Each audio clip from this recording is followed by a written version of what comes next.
You ready? I'm ready. You ready? I'm ready. I'm ready. All right. 3, 2, 1, go.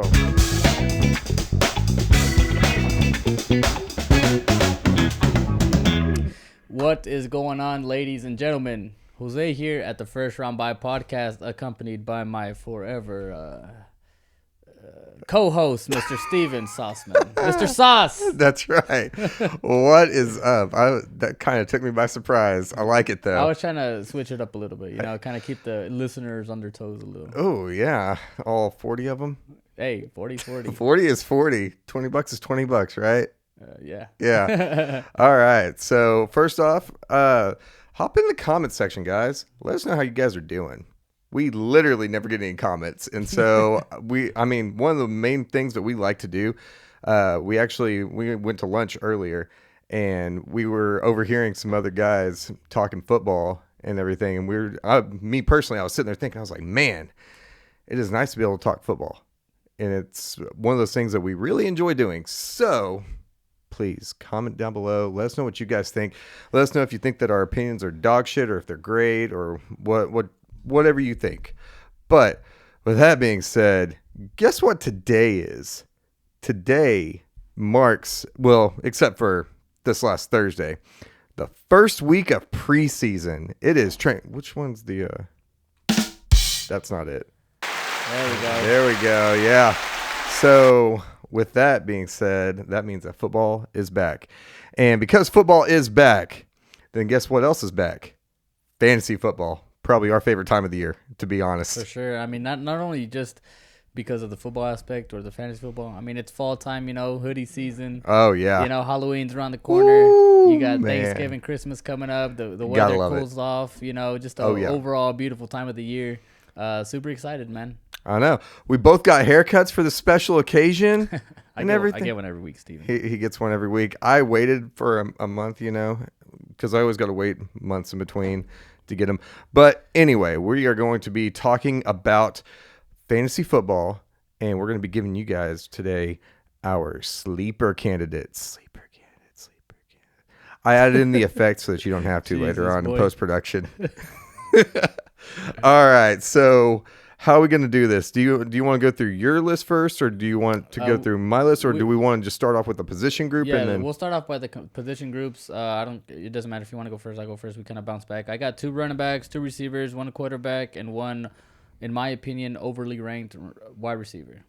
So I have 3 running backs, and we're judging this based off of PPR. Yep. So I've got 3 running backs, a quarterback, 2 wide receivers, and a partridge in a pear tree.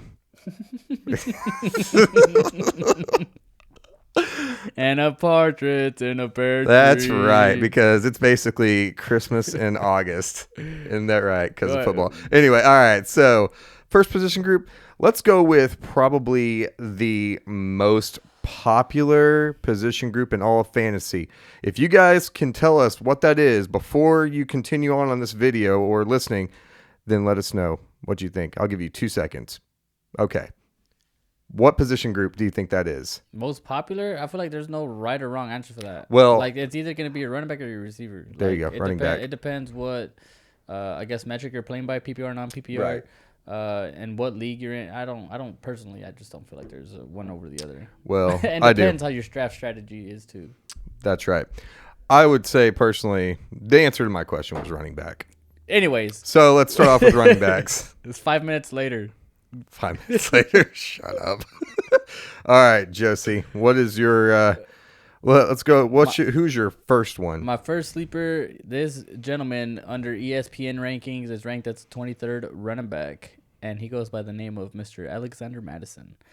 So reason why I believe he is a sleeper, I feel like I saw a few other running backs that were positioned in front of him. Let me bring up the chart real quick. And you guys got to remember, Dalvin Cook obviously got released by the Vikings, so Alexander Madison replaces him in that running back 1 position, which honestly, I swear, every single time Dalvin Cook, which was pretty often, every single time Dalvin Cook was injured, Alexander Madison would successfully fill his void and absolutely perform just as well as he would.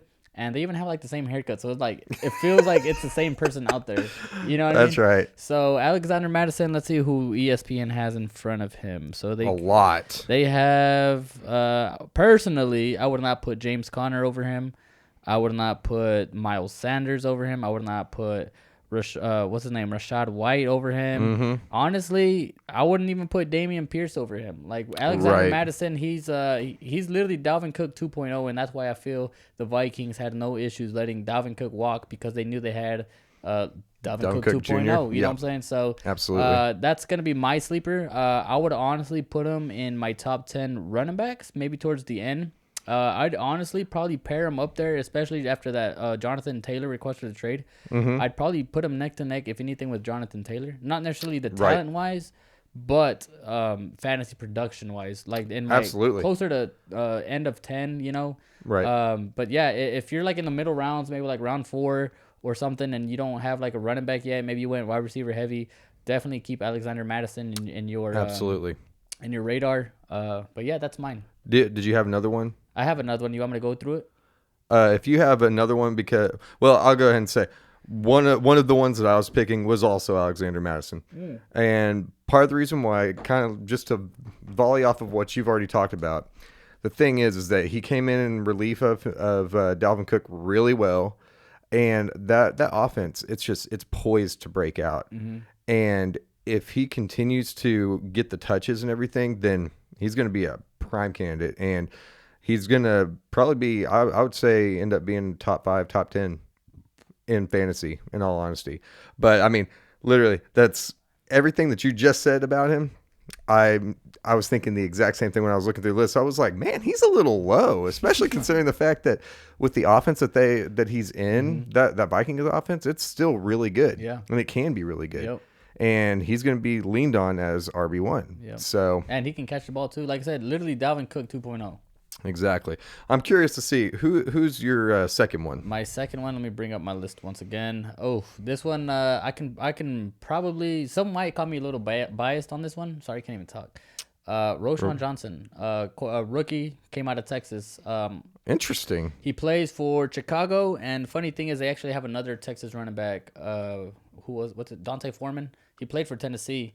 He runs super hard, great. Yes, he does. We're not talking about Foreman now, but Roschon Johnson, him and Bijan in college, they complement each other really well. They had kind of like the same play style. What number was he? I can't remember. I might have wrote it down. He's number 51 on the list. Jeez. So he's way down there. So he's competing for RB1 snaps right now in preseason.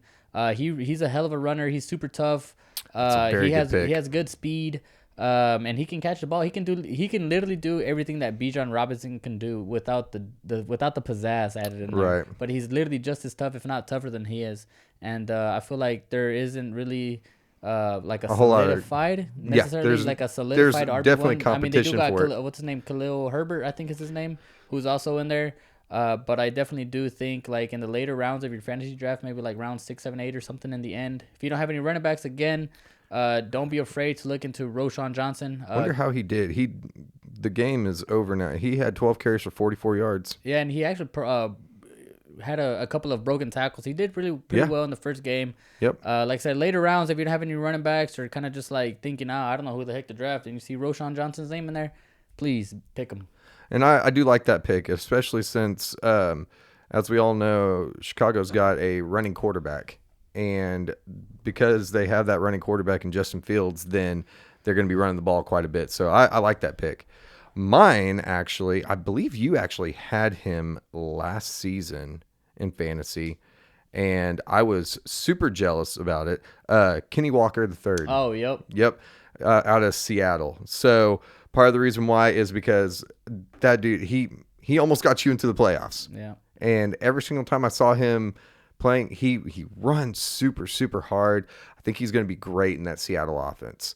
But he also, I mean, he runs and he catches the ball. He does a great job. He kind of has that whole mentality that they like to have over there in Seattle, especially with running the ball and everything. So, and then the last running back that I had, the third one, it's actually kind of funny. Dalvin Cook. Mm-hmm. And so on ESPN right now, or at least on NFL.com or whatever, it's saying that he's a free agent, right? So my guess is that he's going to wait till there's like training camp cuts and everything before he makes a decision or anybody brings him in. But regardless, he can still play. He just had a high price tag. And he had a high price tag. He was getting older.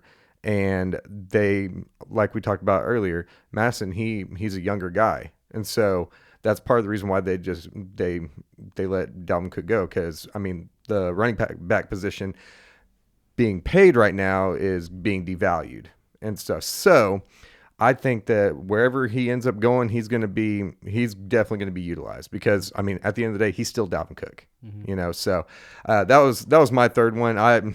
Because I had so much trouble like keeping him off of that sleepers list because, I mean, in years past, he has been one of the top 5, top 10 running backs in fantasy. So those are our running backs. Let us know what you guys think, whatever. I can't even talk right now. But let us know what you guys think about the running back position sleepers in fantasy. Yeah, let's hear your sleepers. Who do you think is going to have a breakout year? Who you think is going to decline? Let us know what you guys think in the comment section. If you're watching on YouTube, of course. Absolutely. All right, so moving on. Let's do quarterback. Okay. Yeah. So in normal fashion, who do you have? So it's kind of funny. So last year we did. Yeah. Wait, do you have 2 or 1? I have 1. Okay. So last year we had a similar segment to this one on like sleeper positions last year, fantasy football, whatever. I forgot what episode it was, and I have the same quarterback. Do you really? But that same quarterback produced whenever he could. Interesting. I wonder who that was. Tua.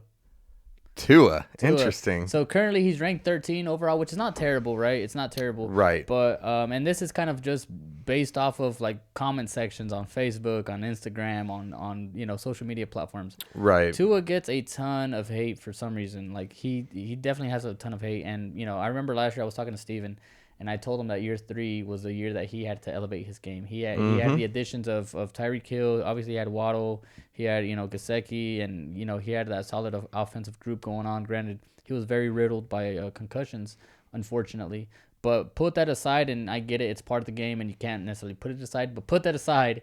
Whenever he was actually playing, and I can't remember the exact rankings, but I know he was like ranked first with like pass attempts and like down the field yardage throws and just different stats like that. He's got weapons. He's got weapons, man, and he definitely made a lot of people eat their words last season. And if he can stay healthy, big on if he can stay healthy. Oh yeah, get away from those concussions. He has to have a good offensive line, and he's got to be able to protect himself better too. Protect himself, get rid of the ball. But if he can stay healthy, I definitely see him as possibly like a top 8 quarterback. Wow. Okay, that's definitely not a bad choice. So, what I actually did, and here's the thing too. My apologies, because a lot of people they know Tua's injury history, right? So a lot of people are not gonna want to pick him up. So you're gonna want to pick up Lamar Jackson, Jalen Hurts, Joe Burrow, your typical quarterbacks, right? But once all those main prolific quarterbacks start getting off the board, Tua's definitely one that you want to keep on your radar. Exactly. And in my opinion, one that you're gonna want to take a chance on. I think he's gonna be a good one to take a chance on for sure. I agree. So mine was actually the 21st ranked quarterback. Without even looking, do you know who that might be? No one used probably Ryan Tannehill. No, actually, I chose Mr. Jared Goff over in Detroit. That was actually, if it wasn't Tua, I was gonna pick Jared Goff. Yeah. So obviously, one of the big things too. Oh my goodness. So Jared Goff, last season. He was racking up the fantasy points, and he's got so many weapons. They just drafted Jahmyr Gibbs. Do they still have DeAndre Swift? No. I believe he went to the Eagles. Who's the other running back? I was just DeAndre Swift, Jamal Williams over at the Saints. Gotcha. Okay. So his receiving core, Amon-Ra St. Brown, who came onto the scene and was with the ceiling missing. He's disgusting. Khalif Raymond. He was the Titans' like 3rd or 4th wide receiver for a while. And Khalif Raymond actually just got an extension because he was a prolific punt returner. They also got Marvin Jones and Jameson Williams is back. And Oh, I so, think he's suspended for like 6 games. well, yeah, that's true. But still, though, so you look at that, you look at all those stinking weapons that he has, and even whenever Jared Goff was playing for the Rams, he was still good. He was still solid. Do I think that he's going to be like a top 10 quarterback in fantasy? He has a chance. I think it's probably going to be closer to like top 15, top 10, top 15. But he has so many weapons. I mean, he has a potential to do good things. Like you said, he has a pretty good offense. Who the hell? Dan Campbell. He's a hell of a head coach. I don't know He if you is. guys have seen some of like his speeches and some of his like just videos on the interwebs, if you will. Hell of a coach. Obviously, I don't play for him, so I wouldn't know to a T. But from what I can see, seems like a coach, good coach. Right. What am I trying to say? He's a good motivator. Good motivator. He's gonna get the most out of his Well, players. that's what I'm saying. Jared Goff, he's been in the league for quite some time. He knows what he's doing. I feel like Dan Campbell. That's what I was trying to say. Is he's building a good foundation around his quarterback. Oh yeah. They brought him into that system for a reason. They didn't just say, oh, Jared Goff, we're gonna get rid of because when they did the trade, who did they trade for? They traded Stafford away. There we go. I'm stupid. How could I forget? So anyway, Matt whenever Stafford, they brought in he's a joke anyway. Jared Goff, I'm sure they they saw something, Yeah, So absolutely. they're sticking to their original plan and they're doing a good job building a team around him. They are, and if he can't succeed in this offense, then man, they're just going to have to go in a different direction at some point. But I do think that Jared Goff is going to do a really, really good job. And I mean, even if you don't pick him as your QB1, Right him definitely, on the bench. yes, he is a very good QB2, 100% a Backup good QB2, purposes for sure. absolutely. So, with that being said, as per usual, let us know what you guys think quarterback wise. Don't be saying like Patrick Mahomes and stuff like that because those guys are right where they should be in the rankings. So, wide receivers. So for me, I have a gentleman that is ranked number 35 on ESPN's list. Oh, man. And his name is Mr. George Pickens. Interesting. George Pickens. I don't know if you guys followed him last year. He's made like a bunch of like circus type catch. Even this week on his preseason game, I forgot who the heck they played, but he made a hell of a catch.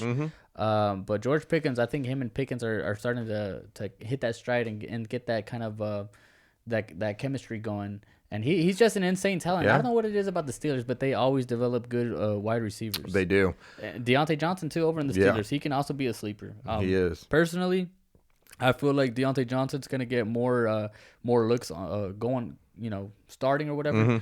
But as the season progresses, I don't know, just something about George Pickens, man. Like, I like that pick. I think the only negative downside that I can see is that dude, he's a dog. He's got that dog in him, and he has a little bit of a temper too, in which I think that's what got him the character issues. That kind of made him slide a little bit, but they still got what is their stinking head coach's name? Mike Tomlin. That's right. And that dude, he's a very, very, very good coach, and he can bring out the best in people. So, but yeah, no, that's a phenomenal pick because he's a great wide receiver. Yeah. He's going to be a great wide receiver, in my opinion. Yeah. Did you have any other wide receivers? Yeah, I also got Adam Thielen, who's ranked number 55 in the receivers. Wow. I can't even talk. So I know he's getting a little bit older. I know he played with Kirk Cousins and Justin Jefferson, in prior years. So, he's kind of had that, Justin Jefferson to kind of leave him wide open a little bit. But going into a new system, new head coach, I know they got freaking Bryce Young. I feel like Bryce Young is gonna kind of lean heavily on Adam Thielen, just in particular since he's like a veteran presence. He can play the slot position really well. He can get open. He's just a tough body. He's a very savvy veteran. He's a tough body. He's hard to bring down. And I feel like every year, and I've had him in fantasy quite often. Probably more seasons I have had him than not. Right. And every year he doesn't fail me. Like he's just a solid flex position. Like worst case scenario, he'll get you like 6 points. Worst case scenario. Yeah. You know what I'm saying? Which is great, really. Especially from a flex. Right. Well, it's because you just never know with a lot of people. Exactly. Like, he's just really consistent is what I'm trying to say. Especially because once you start getting to those flex positions, that means that, the pickings are very slim. You like what I did there? A little bit. But like I said, he's number 55. I'm going to pull up the list and see who they have under him that I do not personally agree with. Let's see. And there's a lot of people on there. Let's see, 55. So you got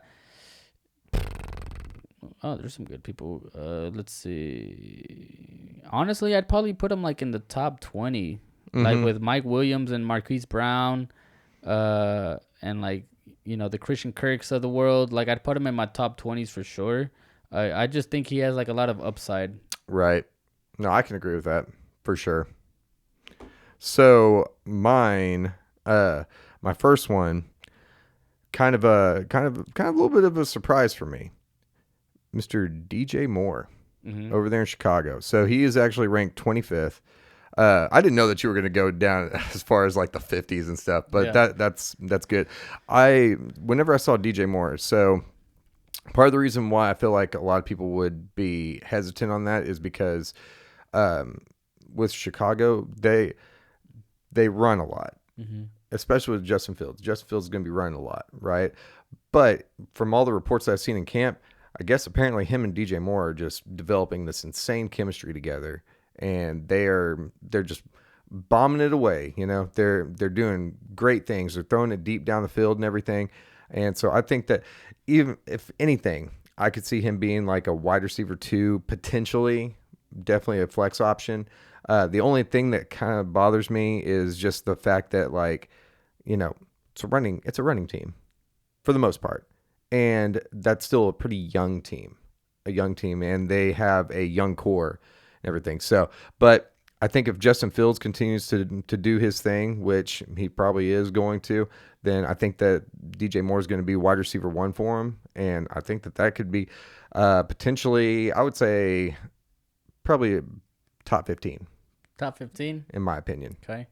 And I didn't like him over in Carolina. I just feel like that whole team was kind of a mess.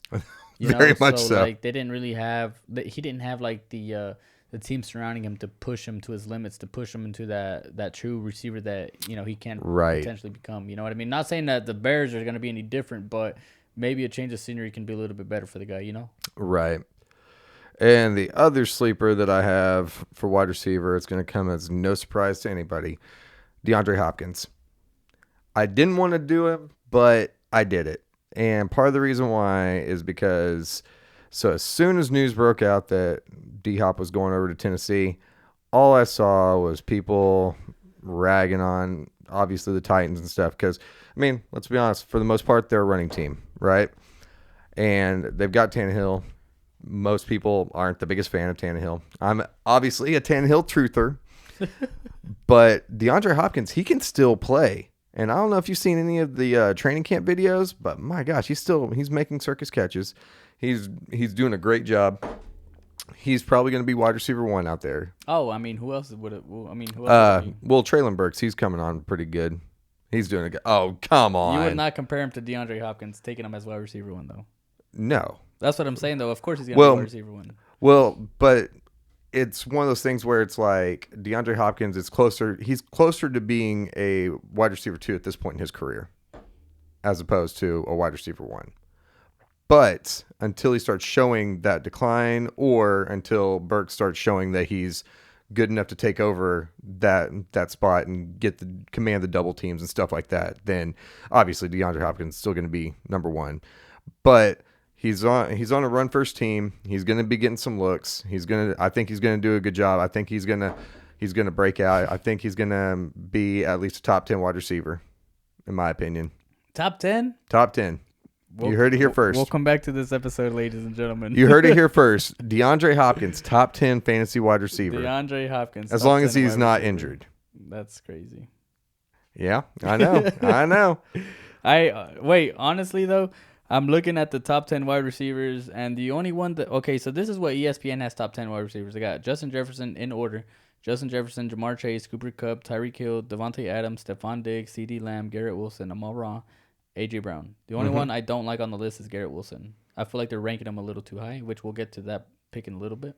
Interesting. But if anything...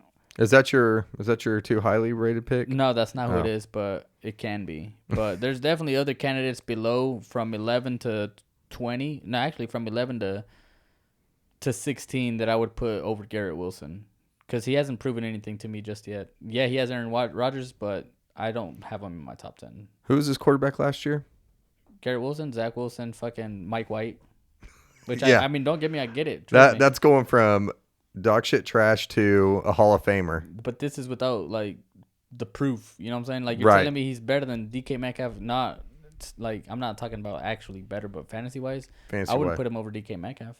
Personally, I wouldn't put him over Jaden Waddle. Even though DK Metcalf just wouldn't has put him Geno over- Smith thrown to him. Yeah, I wouldn't put him over Devontae Smith. I wouldn't even put him over Chris Olave. He's got Derek Carr thrown to him. I know. That's the Oh crazy my thing. gosh. But anyways, I guess I feel like whenever it comes to the wide receivers and stuff, you also have to look at obviously who's throwing him the ball. I take that back. Chris Olave was pretty good last year, but He was. I don't know about Derek Carr. I'd put Deebo Samuel's number 16, which that's a head scratcher to me. I'd put him right outside my top 10, if not in my top 10. Well, he's also on that team that they run the ball a lot.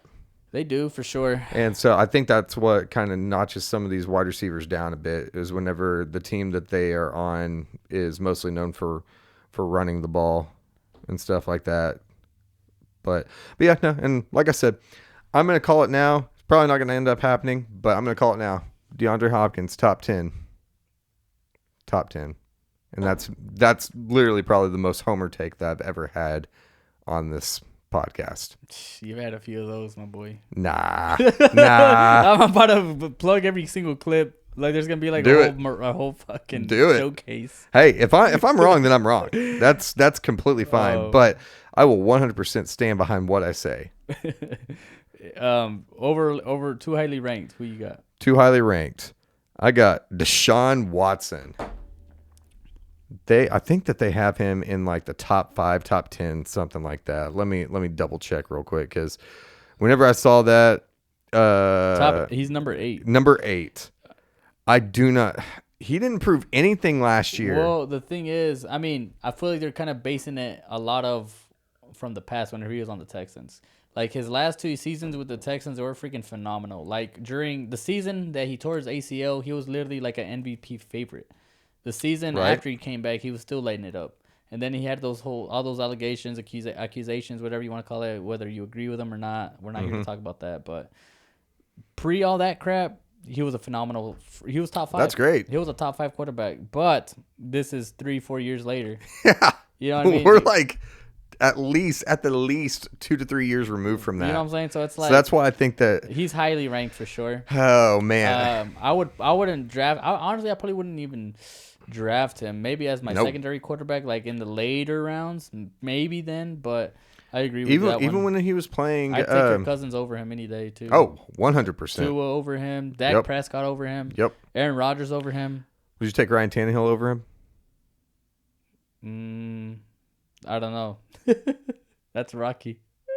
Well, the Titans also had the worst offensive line of all time last year, so I would take so many others over. I would actually probably put Deshaun Watson down there closer to, I would honestly say about 26 or 27. I agree. I mean, surprisingly, Brock Purdy's number 27. I'm still kind of surprised that Anthony Richardson was 17. Brock Purdy, I think he's gonna finish top 15 for sure. Anthony Richardson? No, Brock Purdy. Brock Purdy. Yeah, he's a good talent. But anyway, who do you have? I got Cooper Kupp.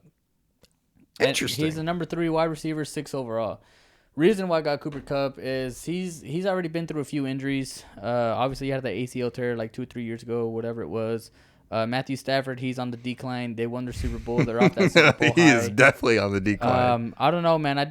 Don't get me wrong. Cooper Kupp is going to do his thing as Matthew Stafford's number 1 for sure. But I feel like he's just getting drafted too high. Maybe I would draft him personally, maybe in the later round 1, like maybe number 10.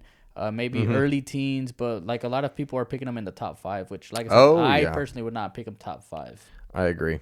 No, that is a great one, especially since kind of like what we talked about just a little bit ago. The wide receivers, they're pretty much made by their quarterbacks and everything. And man, I don't like Stafford anymore, man.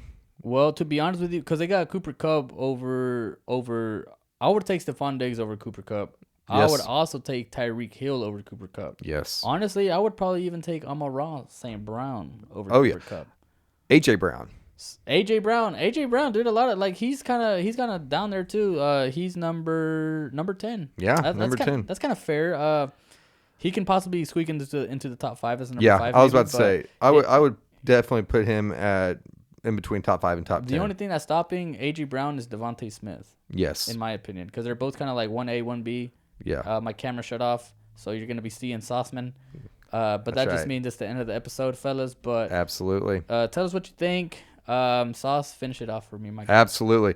Like he said, just let us know what you guys think. Let us know if you think that our opinions are dog shit per the usual or if they're great. With that also being said, make sure you check out our merch site, firstroundbuy.com. Pick you up a tank top, t-shirt, hoodie, whatever you want. All right. We appreciate all the love and support that you guys give. And with that being said, we'll catch you guys in the next one. Thank you so much for watching. Peace.